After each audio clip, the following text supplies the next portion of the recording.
I brought all of this stuff that I did have, my small microphone and my smaller camera, because I knew that this week would have the Fire Emblem Engage trailer. Actually, I was just looking at the numbers, and Nintendo almost always does something on the halfway date between the release date announcement and the actual official release date. Right in the middle, there's always something. And yesterday, Wednesday, marks halfway between them. So I was prepared for it. I knew to bring stuff. All I had to do was watch the trailer 100 times and take all the small notes that I could. So, without much more to get into, I think now's a good time to start. I'll be talking about the trailer in order. I don't feel like I need to put the trailer on because by now, everyone who wants to see it will have seen it. But if you want to see the trailer in full first, then please feel free to watch that and then come back here starting from now. We'll talk about that. The trailer opens with Alear cradling a woman who does eventually call him my child. We know that that is his mom. And right off the bat, it's Fire Emblem. Every main character at least does lose family. I mean, from the avatars, Corrin and Violet lost their mother and father respectively. You can't even escape that by just not having parents, because Chrom doesn't have parents in the game. They're both dead by the time the game starts. And he still lost Emmeryn. So his big sister who's like a motherly figure. Basically, if you are a Fire Emblem main character, you will lose someone important to you, a parent or parental figure, very early on, and that's what we're seeing with Alear. He's losing his mom. Also, Alear is optional. You can pick male or female, but I'm just going to use he because the trailers so far have used he. So don't feel like I'm trying to snub the people who want to pick female Alear. I'm just keeping it consistent with what I'm looking at on the screen. That's all. Now, it's actually a really loaded conversation with Alear's mom because she tells Alear that he needs to collect all 12 rings, and that is a strong all. There are 12. No, there's no hope for like hidden rings. Now, there's still a chance that some rings weren't formed in the first war, but they were created in the last 1,000 years somehow. Like, it's possible, but it really looks like the game is trying to explicitly tell us there are 12. Stop asking for more or stop hoping for more. They want us to temper those expectations so that we're not sitting here waiting for another 2 months only to get to 12. DLC is possible. There's a possibility DLC does some time shenanigans or universal shenanigans and creates more. And that's where we could see Chrom, Salif, Ellawood, some of those people that people have really been asking for. But as it stands, it is not a thing. And I think it's best to kind of drop it for now. I mean, keep asking, right? If you're like on their Twitter or on their Facebook and you're asking them for it, keep doing that because they need to know what people are interested in if they want their DLC to sell. But as far as saying that this game will have them, it really looks like it's not going to, even as like a post game thing or whatever.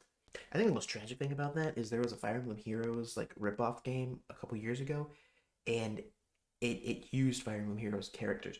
So one of them was Chrom, but he was wearing red clothes and had red hair, and that was so close to becoming reality and actually being canon. And I am honestly saddened by the fact that it can't happen now. But hey, who knows? Maybe I'm not the only person thinking that. Maybe I'll find some fan art someday of it, and that'll at least be that. Even a mod. I'll mod my Switch for that. Moving on, we see some shots. We see the dragon push Alear with her head, so we can kind of assume that Alear's mom is protecting him from some sort of a blast because she is then caught in a dark magic blast. I think it's worth noting that she does have very light blue hair in this, but she has blue hair. So, the Alear's blue side of his hair seems to come from his mom. I also kind of don't know if Alear was like conceived and born, or if it was really more of like an energy sort of situation, like an Anakin Skywalker thing going on. Because I think that Alear is like half Divine Dragon and half Bell Dragon, hence the two hairstyles. I'll get into that a little bit more later, but I think that's what we're seeing with Alear. The next thing we see is Alear calling on Marth, Emblem Marth to be specific. So Marth might be aware of the fact that like in this universe he's just an emblem, but he has his own whole universe. Because I feel like that distinction does matter a little bit. I think it kind of tells us like the canon Marth isn't here, but the emblem of Marth is, or something like that. But as usual, the emblems have that light blue glow that originally I really thought was just kind of like a Fire Emblem, they're blue, but there's a little bit more to it that we find out about soon. But okay, so Emblem Marth shows up, and he says that he was able to come because Alear remembered him. So it is going to be kind of you get a 12th of your memory, or you get some parts of your memory as the journey goes. And as you get more emblems, you probably get more memories, and that explains the supports a little bit because Sigurd, for example, I'm as fond of you as if you were my own child or something like that.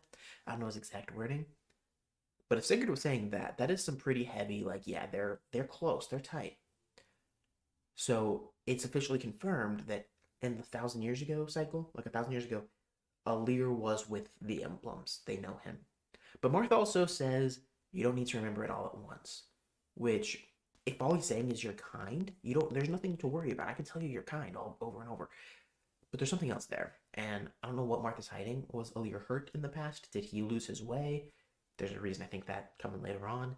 I don't know exactly what Alir's up to, but Marth seems to remember something that's not quite good about Alir. Something that Alir doesn't want to hear yet. Somron, I think his name. I think the fellow dragon is called Somron in this game. But after that, we cut to the reminder that the dark presence emerges, Somron. And now seeing this circle again, I'm really thinking about how the fell dragon and the divine dragon are chasing each other in a circle, like an Ouroboros sort of thing. I think they've met.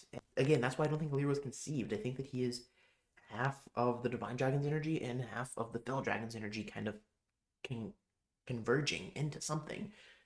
And when we see Samran, we can see at first I thought his hair was like a white color, but it's actually a faint red.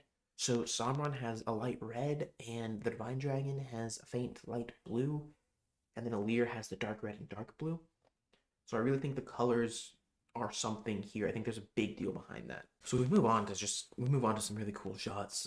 Alfred charging down the hall on a horse. I've said it before. This guy's favorite character material. I think that coming out of this game, Alfred's going to be top 5 for me. And maybe not now. Maybe now I'm putting way too much on him, and he's not going to be as fleshed out as I'm hoping. Time will tell. Another note there is that it is in fact pronounced Firene. I've been calling it Firene. I was really hoping that I would get pronunciation strong early on this time around, but some mistakes are going to happen. So Firene. Hopefully I can keep that in my memory. Almost immediately, it is revealed that Firene has an alliance with Brodia that was hard to get. So over time, they've been working together. Brodia is the kingdom of might. So Firene seems to value its spring, flowers, prosperity, and then Brodia is all about might and strength. So if they're kind of the four seasons thing, Firene is spring, might, I don't know. We know it's not winter. So is it summer or fall? Based on the color scheme, I think they more so line up with the fall or autumn season. If they're really going with that, it at first seemed like they were. But Brody is about might. That's what really matters to them. And they've got some cool character designs. They're probably gonna be pretty strong. I mean, at least they're leaders, right? Like that's kind of their thing. But the alliance was hard to come by, but it's here. So we're going and we're calling on our allies. Since we mentioned them second, I would imagine we're going there second. And first thing I think of is Ferox, right? Because I mean, to determine their cons and their leaders, they actually held tournaments between each other, in which you're not. I don't think you're supposed to kill the other champions, but people could die, so it's pretty serious, right? But the castle also kind of reminds me of it. It looks like a heavily fortified castle.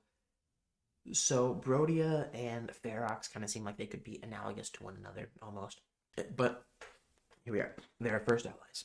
Now the crown prince of Brodia didn't give us his name. That gets me. I really just hoped to get the names of everyone on the poster soon. And we can through the bios that Nintendo does. That's how we learned Alfred's name. But Crown Prince is all we know still, which is kind of all we knew already. Next up, we go to Psalm, and who I imagine is the princess or equivalent of a princess of Psalm talks about how first thing is to have fun. We can see that she's got a lot of very like colorful ornaments on her. It looks to me like this might be a very plentiful kingdom. I don't know if they've succeeded kind of in creating peace, or maybe they have the best and brightest minds out there. Something's going on that makes it so that they're capable of having fun and putting fun first and living life. Maybe it's not even about the fact that they have more resources. Maybe it's kind of more of a cultural thing where they believe that in order to have a full life, you need to live and be happy or something like that. It would be kind of poetic. I think it's a pretty mindset that they might have. It's complete conjecture, though. I'm kind of just guessing based off of their. It seems like they live in abundance, but maybe it's not abundance. Maybe it is just like, let's have some fun. And we've got the guy that's like, let's be happy, and then the guys that are like, let's have fun, and it's different. And they said that getting Psalm to work with him was pretty easy because they're open-minded people. So I'm looking at this culture so far. They seem like they're fun, abundant, and open-minded. There's nothing to hate about them. Also, they have this guy, and before I know a single thing about him, before he even opened his mouth, yeah, you can tell this guy is CYL winner material. I do think CYL like 8 or something is gonna have him first or second place. We don't know his character, so maybe he's also a really great character, which would be nice. But he's charming right off the bat. I think a lot of people are gonna fall in love with this guy easily. And since they're in a desert, that's why I kind of put them as probably like a summer type kingdom. And then Lucia, definitely winter. I mean, canonically they have long winters. They have this really old, cold guy that sucks, right? Like he's bad. That's all we know about him, but he's bad for sure. This is our villainous kingdom, but of course we're gonna get some characters from there, especially if you saw the leaks, which I did before I even knew that I was looking at leaks. Like I just saw a support log, and you can see some characters on it that are definitely Aleutian. So risks because those leaks are very probably true. But disregarding those, I still can see the character designs here look pretty interesting. We have a clown girl who looks like she's like color scheme is like a candy cane almost, but pinker. Maybe like peppermint. She thinks she's peppermint. We got peppermint villain. Yeah. I've seen some people making jokes like, "Oh, candy gives cavities and Alir's toothpaste," and but Alir's awesome. I think the character designs are cool. In the back, we have a woman with a spear, and I'm hoping that she doesn't have a mount. No offense to like horses and stuff. We don't get a lot of infantry lances. And last game we had Dimitri. He was like the only one other than the soldier class, but like there was no advanced class for that. It's been so long since we've just had somebody who could run around on their feet and wield the lance proficiently. So I'm hoping we get that this game. Even if it's the enemy, that means that the allies will still probably have someone, like one or two people like that. You guys are too colorful to just be enemies. I feel like every time I see a Fire Emblem character, there's very few times they're really well and colorfully designed, but exclusively enemies. Most of the enemies are kind of like funnier or a little tacky to be fun with it. And then you get like one or two really well designed foes. And then is the character everyone's talking about. We've got a woman with a wyvern, and the wyvern has roses on it. It has roses, which is really cool. I don't know if wyvern is right. I used to say wyvern, and then I corrected myself to wyvern, and now that's my instinct. But I don't think either is wrong or right. I think it's kind of like equally okay. So she's also got like a spine, like thorn coming out of her hand, and some cool hat. She's got some cool hat going on. Mage, so cool. She's gonna be a wyvern mage, a malignite. Maybe she can use axes too, because like that was Camilla's class, and that's finally coming back. And that is only good. That can only be good news. Okay, there's also a hooded villain.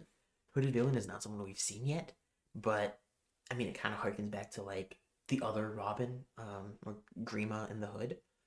Got like a similar color scheme too. There are people in Aleutian who worship the Fell Dragon, so it all kind of comes together to be like, yes, this is everything. Aleutian is mildly Pelagian. This game can be a love letter to all the Fire Emblem games. I've said it before. So this woman, I mean, the king of Aleutian, or the guy who at least looks like he's the king of Aleutian, bows to her. So she's someone powerful. She's like some sort of conscripted knight that he really trusts, or maybe she's like a priest or priestess in the Fell Dragon cult, and she's just a heavy worshiper of the Fell Dragon. Which means if I'm right, and Alir has half of the Fell Dragon's energy, then Alir is partially a reincarnation of the Fell Dragon, which makes her Tharja, maybe? Then we get to see 4 new villainous characters, and these ones look more like they're actually villains. They are still pretty heavily and pretty well designed, but we've got the guy in white that has like the beard, and he kind of just looks like a knight. He looks like a typical knight. Which is a good villain design, right? Like, pick the typical version of the character. Then we got a blonde girl with like a lot of frilly clothing. We got this guy with like a serpentine tattoo or marking on his face, and I mean he looks pretty cool too. He looks like Hubert, but cool. If Hubert and Caspar had a baby, I think this guy would be him. The girl in the middle, she looks a little bit draconic. She's got like a big dress, and when she opens her eye, it has the yellow and red in it. So is she like a Versa to Robin, like our counterpart or our sister or something? Probably not. She probably just has multicolored eyes. I mean, it's not like no one else in the world will have them. This universe is trying to be like very colorful, and I think that kind of just fits. But it's possible she is connected to us in some way, which I think is awesome. But definitely, I think these guys are villains. I said that I wanted villains who wield other emblems. I said anti-emblems, but these could be them. These could be the guys that we keep on finding and keep on fighting, and they're like just scary throughout the whole game. There's also four, and there's four continents, so maybe each one is a counterpart to somebody else. I mean, the guy in black with the serpent thing, maybe he's like, instead of Alfred who wants to be happy, he's like, I want the world to be sad. He just wants, look at his frown. He wants everyone to be sad. Blonde girl. I'm just kind of going in order. Kingdom of Might, maybe she's like magic and she's trying to show that power doesn't matter. And I mean, actually, hers would be kind of inspirational. So, about her side, I mean, I'm making this stuff up. It's just I'm kind of going in the order they're shown and then contrasting them to the order we're seeing. When really the Knight guy looks more like he would fight Brodia. Maybe he was an ex-Knight of Brodia and he wasn't strong enough and now he's mad. Maybe she's like, stop having fun. Okay, the idea of them each being counterparts to one of the four nations doesn't work when we don't know the characters. But I do think that each nation will have a lead character. Alfred, the Prince of Brodia, the girl with all the bubbles, and then someone from Alesia. I don't know who yet. And these guys will kind of fight each of them. Or maybe, since Alesia's the main villain, the fourth person doesn't represent Alesia, but she represents the Divine Land. And that girl with the red eyes and the red and blue eyes is actually against Alir. Maybe she's our counterpart. Maybe that's the four. That's so much better. That's a better theory. Why didn't I say that the first time? From the fight scene, we get to see Ryoi's model, Ike's model, and Lucina's model for the first time. And interesting tidbit here is Lucina is in her base outfit without the Marth mask, and she's using a sword. And Ike is in his base outfit, well, Radiant Dawn specifically, using a sword instead of an axe. But his arms are very thin. So I'm wondering if, maybe much like the characters themselves, maybe emblems will also be able to change classes, or at least change costumes. Like maybe Ike's emblem can either be Path of Radiance or Radiant Dawn or Brave, and since two of those outfits he doesn't have the muscles, maybe that's why they just kind of made him thin armed. But the other cool thing is that we can see that the Crown Prince of Brodia seems to be a sword wielder, so that's cool. Then the young dragon girl says that she's looking for someone. Don't know who. Is it Alir? Is it the other girl with the lighter hair? Because this girl's got like black and red hair. Is that the dragon themselves? Right. Okay. So I said Alir is part of their energy because he has blue hair and red hair, which is their hair colors. But in the dragon form, they're white and black, and she has white hair and black hair. Maybe she's the rest of their energy. Maybe she's the Alir counterpart. Maybe she's Lilith. She's our sister. There's so many things could be going on here. Maybe she's their dragon energy and we're their human energy, and we have to fuse to become the divine dragon or fell dragon. Maybe we can pick our path in life. Maybe not as the players, but like Alir does, but we still have one storyline, and Alir picks the right path on his first try. After that, we get some cuts of a lot of the characters we know and love, but we see a lot of new faces too. Some girl with a bunch of stars in her hair, which is awesome. A really heavily armored girl, and then some guys with blonde hair and brown orangish hair. And then that's when we actually see the Lucina and Ike models that I was talking about. I got a little eager. Character designs look great as usual. I'm not going to get too much into their outfits because I don't know where they're from or their names, so that'll come when they reveal those characters. But this has definitely been, I mean, this is a huge reveal to me. I love this. Marth then swears that the emblems will remain by our side until the end of this journey. Some young girl with a lot of attitude says that we are silly and emblems are not just an us thing, and we see Lynn with red outfit and red hair as she's about to kill the king of Brodia. So yes, they are not going to stick with us. Thanks a lot. We also see Lucina with the dark red hair and the red emblem aura. Like I said, that's kind of what I meant when I was saying that I think Crom, if he was in, he would have the red hair from the gacha. That's what I'm sad about missing out on. But also, these emblems, when they're evil, have red hair and red energy. Most Fire Emblem characters have blue hair, and then the emblems have blue energy. So Alir having both, I think, is Fell Dragon and Divine Dragon kind of intertwining.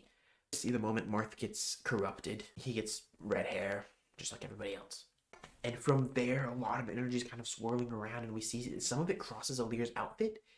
He's wearing the same outfit, but in black. So there might be a counterpart to Alir, or this is where it comes from, where I'm thinking like there was Alir did something criminal in the past. Maybe he was evil once upon a time, or he went bad and Marth had to help him. From there, we get the villain telling us everyone you care about, they're all dead. And when we see that, Alir has full red hair. Alir's gone evil, or at least edgy. And if we get full red hair, because we go Fell Dragon, I'd imagine we get full blue hair because we go Divine Dragon. So then it's like, okay, are there three endings? Like a good, neutral, evil path, or law, chaos, freedom path? I think there could be three endings, but I also think it could be one linear story, but for part of the story, Alir goes bad and needs help to come back to, or maybe Alir from the past was bad and he's an emblem now or something.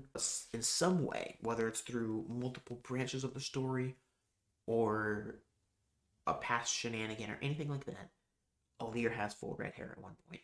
Which means before we even start, there is neutral Alir or red Alir with the black outfit and probably blue hair Alir. And then potentially like a promoted class for at least one of those. So there's 4 alts for male Alir alone, and then equally 4 for female Alir alone. That they've got. Fire Emblem Heroes is going to make so much money with Engage. Just the main character already gives them 8 characters for any like seasonals or duos or anything like that. But yeah, it really has been great, and I am really excited for this game. I mean, like I always was. This is in line to be probably like one of my favorite Fire Emblem games, and I think the character designs are amazing. The story looks like it'll be a lot of fun.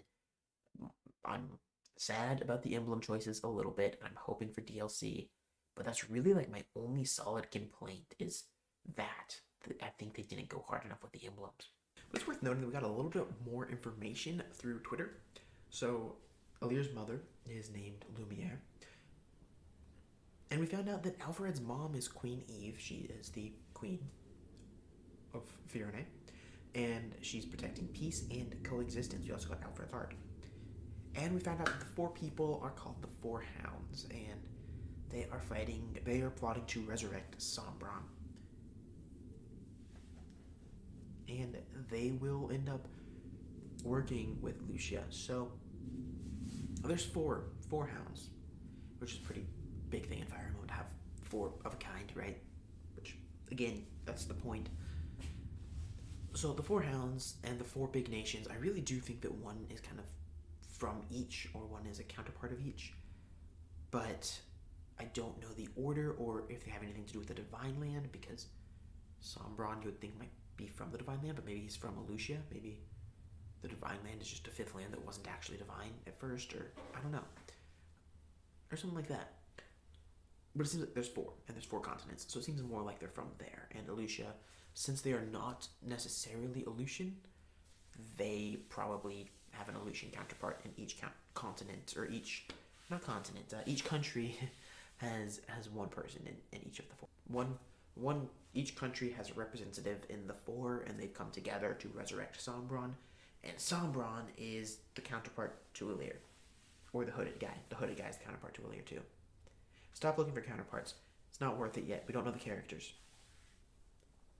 But those extra tidbits they revealed on Twitter I thought were very interesting, so that's why I wanted to share those. I can't wait to get some more information, start getting more character bios, but that's all I've got for now, and until next time, thank you so much.